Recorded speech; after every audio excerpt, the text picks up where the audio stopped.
I'm Justin Fisher. I'm the CEO and co-founder of RiskScout. From time to time, we like to talk to financial institutions as well as businesses who are in the higher risk industries to, just get a little bit of sense of what makes them tick, what's been going on, some of the challenges that the higher risk industries have. And we're very fortunate today to have Jen join us, and I would love to hear her story. So Jen, can you give us your name and tell us a little bit about your background? Sure, Justin, thanks. So my name is Jen DeSaegher.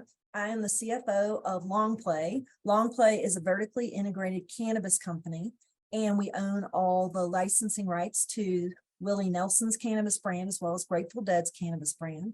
And my background was spent in FP&A for 15 years between the National Basketball Association and Six Flags Corporation. And then for the last 7 years, I've been in portfolio company CFO roles in a variety of industries, CPG, manufacturing, and now cannabis. It's been fantastic. That's awesome, especially hearing about the cannabis industry, but also Willie Nelson being a Texan here. We can't help but be excited about that. Sure. So in terms of LongPlay, can you just give us a sense of nothing confidential, obviously, but the size of the business, Sure. Kind of focus, what you guys do? Sure. So LongPlay has a licensing arm, and that's where we license Willie Nelson and the Grateful Dead's cannabis brands.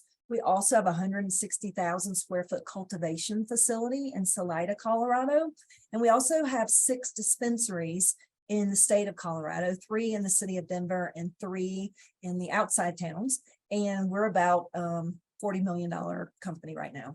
That's awesome. That's great. Yeah. So, when thinking about, so for our financial institutions that we work with, so banks and credit unions across the US, they're mostly going to be community financial institutions. And, they're bound by specific compliance and sort of risk assessments and things that they have to do for any business that they consider what they call higher risk. It doesn't mean always highest risk, but cannabis generally falls in the highest risk of those kind of, categories. Before we get into some of the other questions around the banking side of it, just as a more regulated business, can you share kind of what's different about you versus maybe a construction business or something else? What are the things that you guys have to focus on to make sure that you don't have issues either with the state, the federal authorities, or obviously even your bank? Sure, that's a great question. In Colorado, cannabis businesses are governed by the Marijuana Enforcement Division, or the MED, or we call it the MED for short. And the MED, we have to report every month from seed to sale. So in a general manufacturing, you could move things throughout your plant and it would, be no big deal. In terms of the state wouldn't care how you did that. In Colorado, the state does care. They want to know when the seed was moved, when it was a clone, when it was a mother, when it was cultivated, when it was extracted, all the way to when it went to sale at a dispensary. So we have to report on that. Another thing we have to do is before any of our products go for sale, we have to test a number of our products, and the state of Colorado has certain levels. So you can't have any pests, you can't have mold, no metal, all these different things that you might see in a standard kind of plant. We have to test very, very extensively for these things. We also are, when we make a deposit to the bank, every single customer's invoice has to be attached to that.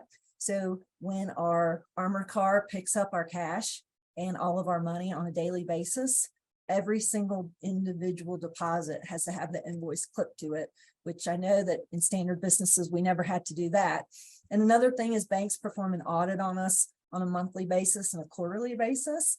And the bank is making sure that anyone depositing into your account, that you have an invoice to prove that it matches. And there's a number of things, that we do. I would go even as far as to say, if you walk into one of our dispensaries, you have to have, a license. They check it before you go in. The people that work at our dispensaries, they all have to have gone through a class for the state of Colorado. They have to have a green badge that says, yes, I've gone through this class, I've passed it. And when one of the conditions to pass that class is you can't have a felony conviction on your record. And also for those of us that are executives in a high risk industry like cannabis, for virtually everything we do, they're running full background checks on us. So you can't be an executive at a cannabis company or making any financial decisions if you've had certain misdemeanors or any felonies. So that you really have to have a squeaky clean background. You have to have a squeaky clean business, and your money has to be squeaky clean. Yeah, no, that's a great point. I think sometimes, sometimes people, from the banking world or from the sort of general outside world, outside of cannabis, don't realize all those steps that you have to do. So you have to be a very organized business. You have to, especially at your size as well, process and people and making sure all that's together. The interesting side note to your point is, there's a lot of money laundering that happens. You might watch Ozarks or The Accountant or any of these movies are pretty true to form.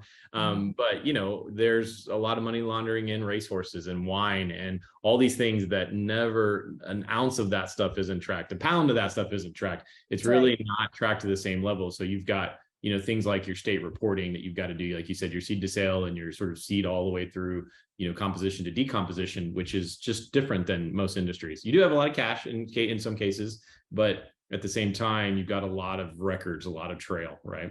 True. Very, very true. It's people always say, what was the thing that most surprised you when you came into cannabis? Number one answer through number 1,000 answer for me is the banking. It is so surprising, the banking, the regulations. Yeah. So let's talk about that. So I know you got into a good banking relationship now. I know that bank. But before that, tell me, and don't name any names or anything like that, but tell me about the banks and credit unions that you had to work with. Some of the things, maybe the more challenging things you had, that they were asking you for, requirements, that sort of thing. So I think that one bank that we worked with, they needed you to come into the branch all the time for virtually everything. You need to add a signer on the account. The whole lot of you need to come into, drive to downtown Denver, and you all need to come in. You need to take a signer off your account. You all need to drive into downtown Denver.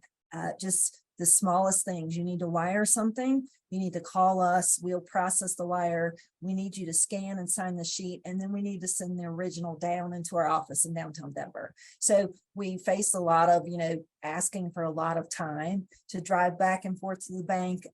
Very, very manual steps. And once a quarter, we would need someone from our finance team to block out an entire 8-hour day for someone from the bank to come onto our campus and to check, our inventory levels, do spot checks on everything. And so this would be an 8-hour day for a finance person for our grow facility, 2 hours per retail store for a manufacturing facility another day. So we're losing about five days a month for one person on our team to go through these tenuous audit processes and lots of drive time. And that doesn't even begin to scratch the surface of if we want to ACH, you have to call the bank. They don't allow you to ACH unless it's the same amount on the same day every single month. And the thing that was most shocking to me for a business of our size, which is about 40 million, our bank fees were probably running around $9,000 a month. So when you think of spending that much money a year on bank fees and that many man hours, it's pretty shocking. Yeah, that's really shocking. About how many on your chart of accounts, about how many bank accounts would you have open at any given time? Sure. So that's a great question. In cannabis, it's really, I found it very interesting. We have about 6 bank accounts at a time because your cultivation facility is a separate legal entity from your retail stores, which are separate from your licensing arm. And some of your bank accounts represent businesses that touch the plant, like a retail store where they touch cannabis, versus we might have another account for licensing, and licensing doesn't have anything to do with touching the plant.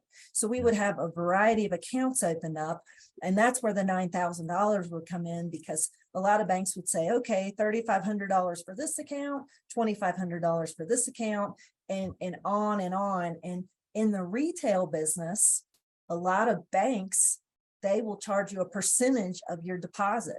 So the better you do in store, the more fees you're paying. So it's just, the banking is really, really tough in cannabis. Yeah, we've unfortunately seen that at RiskScout. I think that some of the vendors that are out there that charge these institutions, and quite honestly, I think use some scare tactics. And look, you need to respect these industries. You need to follow your guidance that you have from the FFIC, the NCUA, or your regulators. But many times they were scared into believing they had to have those tools, and then those vendors would charge those percentage deposits. So Yes. it would be a pass along in a lot of cases. Right. It's just unfortunate, because I think generally, if you look at traditional banking compliance and software, it doesn't work like that. The model is not charging a percentage of revenue, which hurts everybody, right? Absolutely. And overall, I think it's starting to finally drop as well from what we're seeing, but it's still, it's still not anywhere near a normal level business in terms of fees. Just a side note, I'm sure you probably acknowledge a little bit of this, but we're RiskScout. We have the word cannabis on our website because we help with workflows, but we have trouble getting insurance. We have trouble keeping insurance. We have trouble with all these things where they're more discretionary or subjective. I'm sure you guys have had a lot of those challenges too. Payroll, insurance. Yeah. For sure.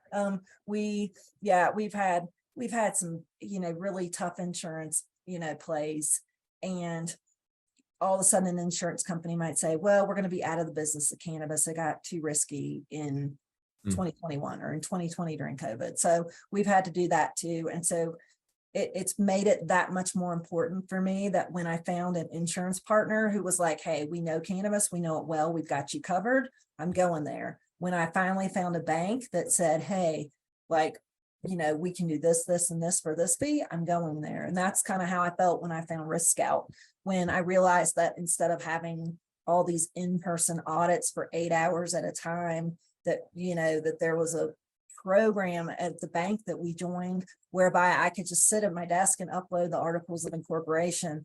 It was, instead of having to drive to a bank, it was like the sun came out the day that I found our bank and realized the partnership with RiskScout.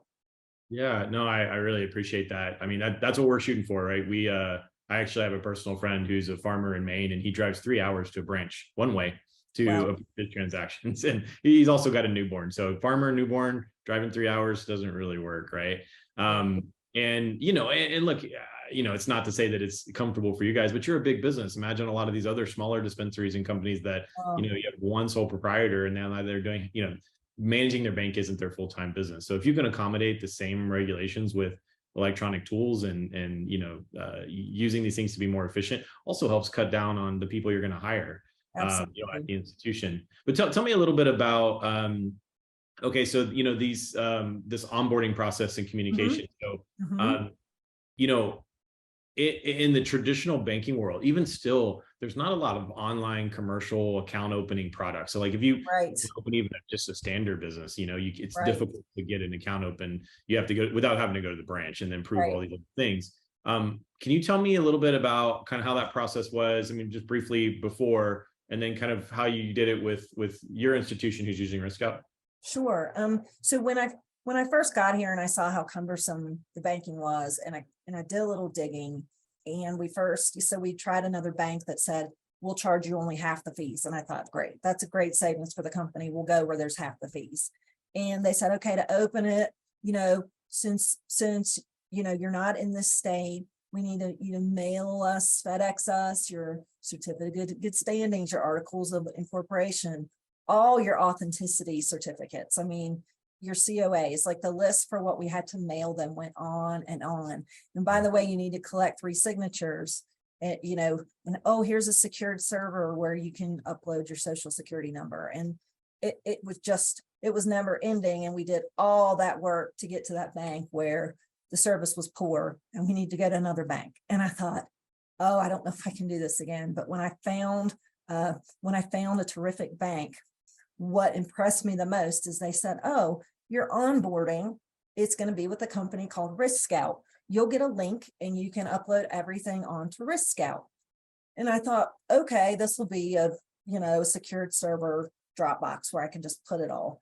But what was just fabulous about it was, for example, on our retail stores, it was like, okay, upload the license for this store. What's the license number? And I could just have my whole lot of licenses for my stores, my dispensaries, and I just type it in and then upload them and then go type in my license, and then my certificate of authenticity. It had a specific place where it said, upload your certificate of authenticities, upload your good standing, upload your company's business license, upload your articles of incorporation.